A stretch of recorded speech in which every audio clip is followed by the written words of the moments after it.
So you guys remember a few months ago, they said the Russians had shelled this nuclear plant in Ukraine, Zaporizhzhia. It's not just any nuclear plant, it's the biggest in Europe. Obviously, there's a concern regarding nuclear safety and any sort of disasters when you find such a facility in a war zone.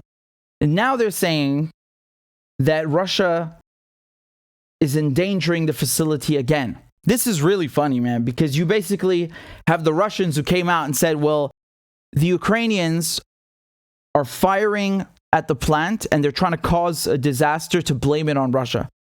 And then the next day, the Ukrainians come out and say, no, it's the other way around. The Russians are trying to cause a disaster and then blame it on Ukraine. Wow. We have a double false flag special for you. This is from NBC. They're saying that Russia allegedly told nuclear power plant workers not to go to work on Friday amid concerns of a planned incident. Not plant, a planned incident.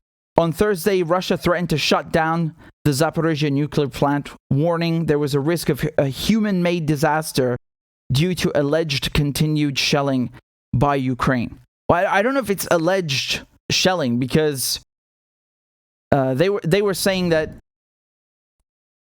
a shell landed 300, which was fired by Ukraine, landed some 300 meters from the nuclear reactor. This is from CNN. There was a Ukrainian strike on July 19th, which targeted Russian military personnel in 3 tents, more than 300 meters from one of the nuclear reactors. I mean, that is... You really got to be confident in your aim. 300 meters. Christ. CNN said that Russian military vehicles have been absent from the plant since July 24th, according to satellite imagery of the complex provided to CNN by Planet Labs. Right, so because a lot of this stuff, today you have so much commercial satellite imagery. You have people literally sitting all day analyzing this stuff, especially when it's in Syria, when it's in Ukraine, and then providing that to news services. And we are August 19th, and they're reporting that Russian trucks have started coming into the plant. So here's a video.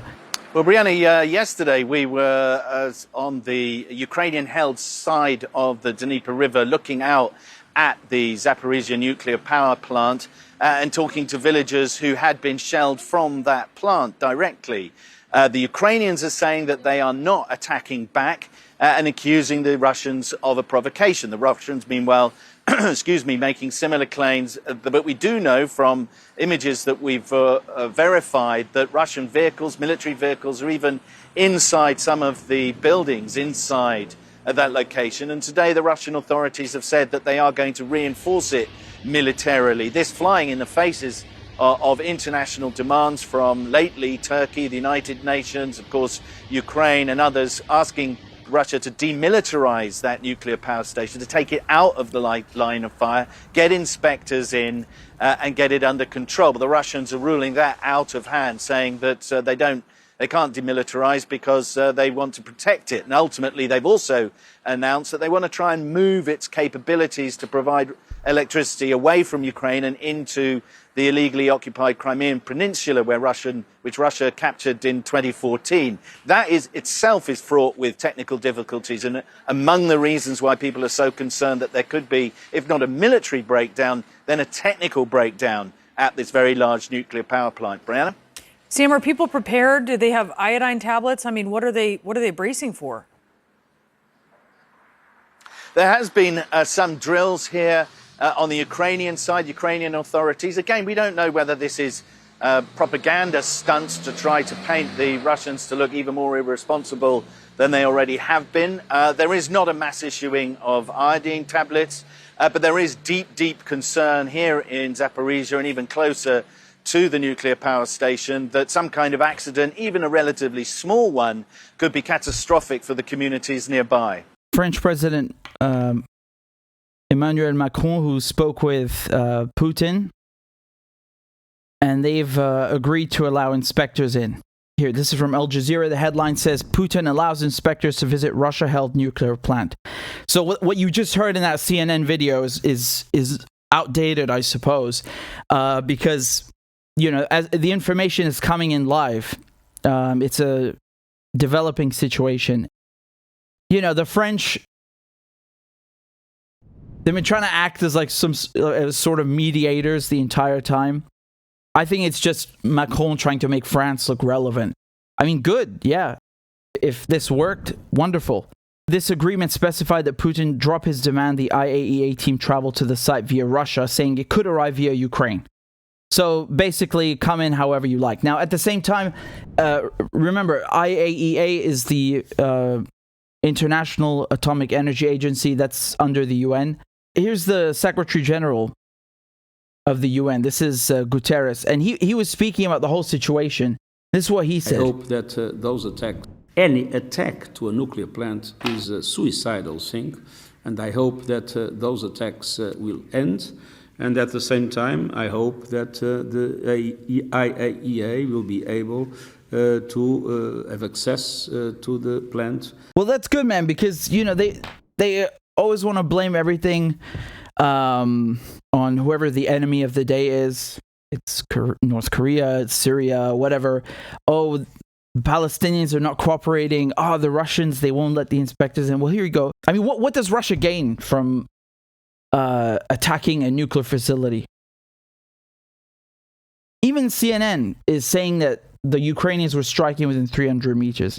For anyone to do this is just stupid in the first place. But I think it's just an attempt to make the Russians look like crap. Because I just cannot believe the Russians will be that stupid to do this. After everything.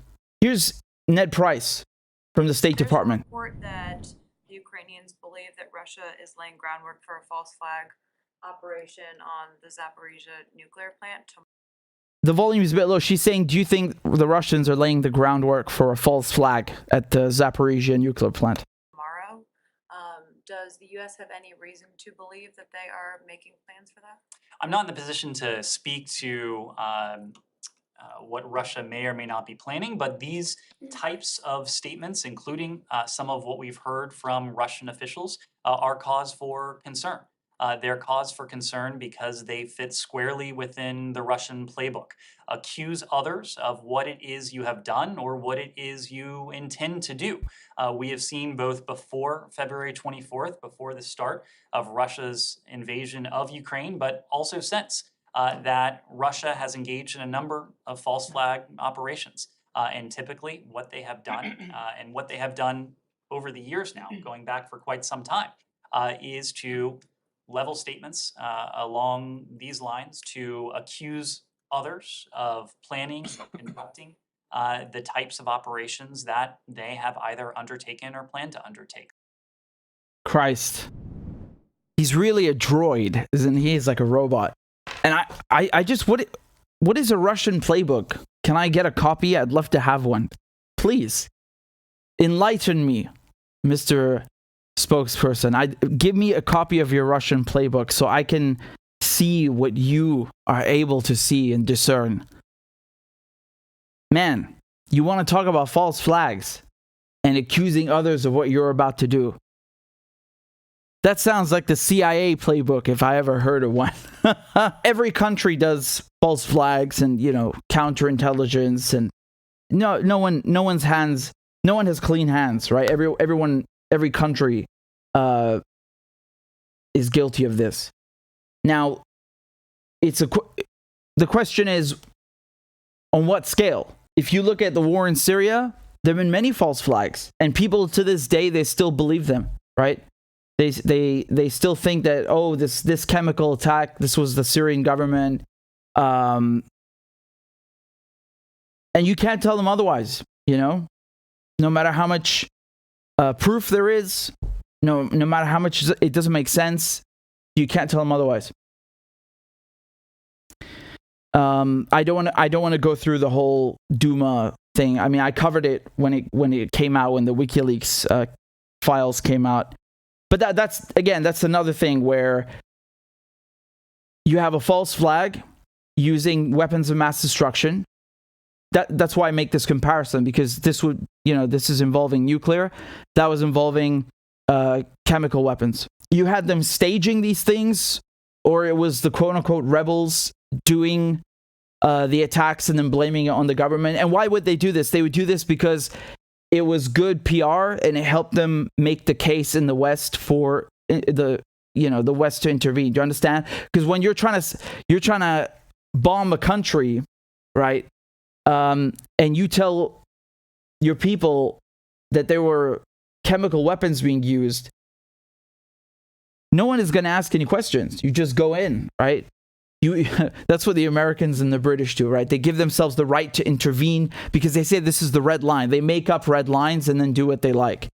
And so I'm not saying that's 100% the case here. I'm just giving you an example of a very recent false flag. Even though there's all these documents, the scientists that went there, they said there was no chemical attack. Like, dude, they're the experts. They know what they're talking about.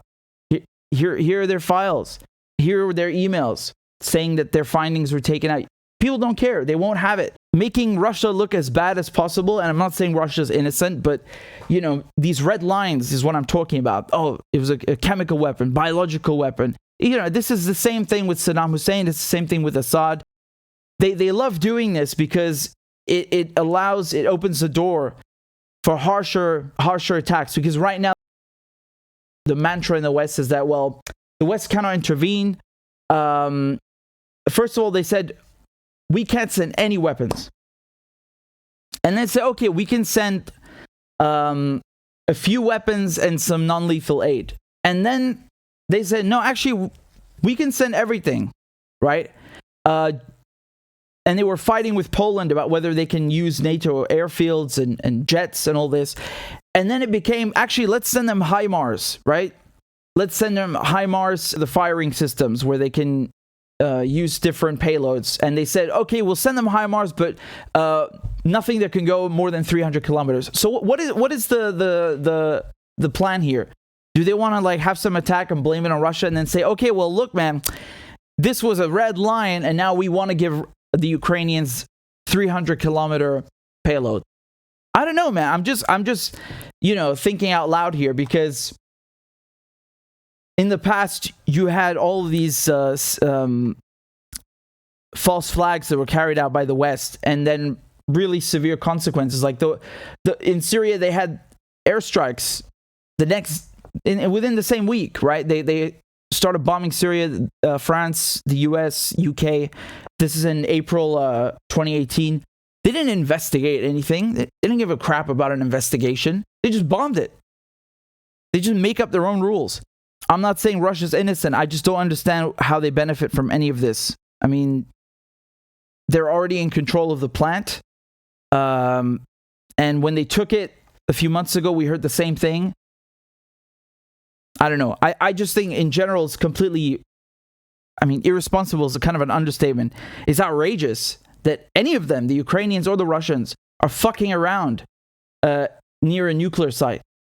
This is not just going to be, a few Ukrainians or a few Russians dead. Dude, this will have really, really chilling effects on all of Europe. Remember Chernobyl, when they had that meltdown. To this day, it's uninhabitable, and all over Europe they had to clean the streets, and they had lockdowns, and it affected the entire continent. So, Ukraine, Russia, I don't care, man. Like this should be a completely sealed off area, and none of them should be running this right now. In this scenario, each side is accusing the other of a false flag. Man, this is not stable. You need to have a neutral force that's in charge. They always put up these UN peacekeepers all over the world, right? And for once, this sounds like a place where they might actually be able to change something, right? Having not just IAEA inspectors. Fine. if you want to do it under that organ, go right ahead. But whatever the solution, whether it's peacekeepers or it's nuclear scientists, let a neutral body take care of this. Cordon off a certain radius, so there's no misfires or there's a false flag nearby. No. This should be completely sealed off. This is another example why this conflict, this war in Ukraine, is so bad, because it's not just about Russia and NATO having a potential nuclear war. You can also have other ramifications like this.